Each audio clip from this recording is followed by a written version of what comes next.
റിപ്പോർട്ടിലേക്ക് സ്വാഗതം. കേരളത്തിലെ ജനങ്ങൾ ഒന്നും രണ്ടും പിണറായി സർക്കാരുകളെ ഓഡിറ്റ് ചെയ്യുന്നു എന്നതാണ്. ഏറ്റവും ഒരു ചെറിയ ഉദാഹരണമാണ്. ഈ സമീപകാലം വരെ ഇവിടെ ലോകത്തിന് മുൻപാകെ കെട്ടി ഉയർത്തിയ ഒരു വലിയ നുണക്കോട്ടയുണ്ട്. ആ നുണക്കോട്ട കോവിഡ് പ്രതിരോധത്തിൽ ഈ രാജ്യത്ത് 1ാം സ്ഥാനത്ത് വന്നത് കേരളമാണ്. ലോകത്തിന് തന്നെ മാതൃകയാകുന്ന കോവിഡ് പ്രതിരോധം ഈ കേരളത്തിന്റെ മണ്ണിൽ ഇടതുപക്ഷ ജനാധിപത്യ മുന്നണിയുടെ ഗവൺമെന്റിന്റെ നേതൃത്വത്തിൽ നടന്നു. ആ കോവിഡ് പ്രതിരോധത്തെ BBC അനുമോദിച്ചു. അന്നത്തെ ആരോഗ്യമന്ത്രിക്ക് മാക്സസെ അവാർഡ് ലഭിക്കുന്ന സാഹചര്യമുണ്ടായി. ഒരു ഘട്ടത്തിൽ ഇവർ പറഞ്ഞത് അമേരിക്കയിൽ PPE കിറ്റുകളുടെ കുറവുണ്ടായപ്പോ അമേരിക്കയിൽ നിന്ന് കേരളത്തിലെ ഇടതുപക്ഷ ജനാധിപത്യ മുന്നണി ഗവൺമെന്റിനോട് സഹായം ചോദിക്കുന്ന ഒരു സ്ഥിതി ഉണ്ടായി.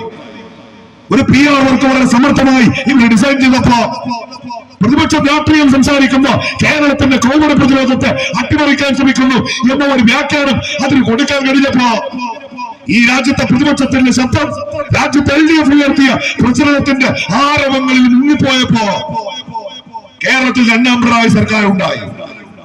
ആ കോവിഡ് പ്രതിരോധത്തിന്റെ യാഥാർത്ഥ്യം എന്തായിരുന്നു? കേന്ദ്ര കേരള സർക്കാരുകളുടെ ജനദ്രോഹ നയങ്ങൾ വിശദീകരിച്ചുകൊണ്ടും ജനക്ഷേമ പ്രവർത്തനങ്ങളുമായി മുന്നോട്ടു പോകുന്ന UDF നഗരസഭാ കൗൺസിലിനെതിരെ ഇടതുപക്ഷം നടത്തിയ സമര കോലാഹലങ്ങളുടെ കാപട്യം തുറന്നു കാട്ടിക്കൊണ്ടും മുനിസിപ്പൽ UDF കമ്മിറ്റി തിരൂരിൽ നടത്തിയ പൊതുസമ്മേളനം നിയോജകമണ്ഡലം UDF chairman advocate KA Padmakumar ഉദ്ഘാടനം ചെയ്തു. ചടങ്ങിൽ municipal UDF chairman Yasar Payyoli അധ്യക്ഷത വഹിച്ചു.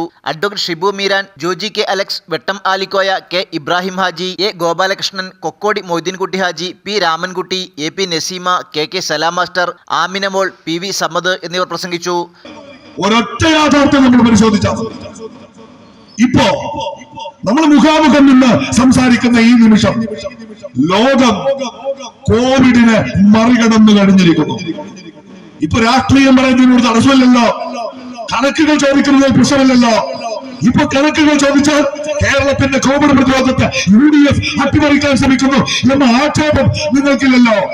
ഒരൊറ്റ കാര്യം ശ്രമമുള്ളവരെ നിങ്ങൾ പറയാ, ഈ രാജ്യത്ത് കോവിഡ് ബാധിച്ച് ഏറ്റവും അധികം ആളുകൾ മരിച്ച സംസ്ഥാനം ഏതാണ്? 1ാം സ്ഥാനത്ത് വന്ന സംസ്ഥാനം. ഈ രാജ്യത്തെ ഏറ്റവും അധികം കോവിഡ് രോഗികൾ മരണത്തിന് കീഴടങ്ങിയ സംസ്ഥാനത്തിന്റെ പേര് മഹാരാഷ്ട്ര എന്നാണ്.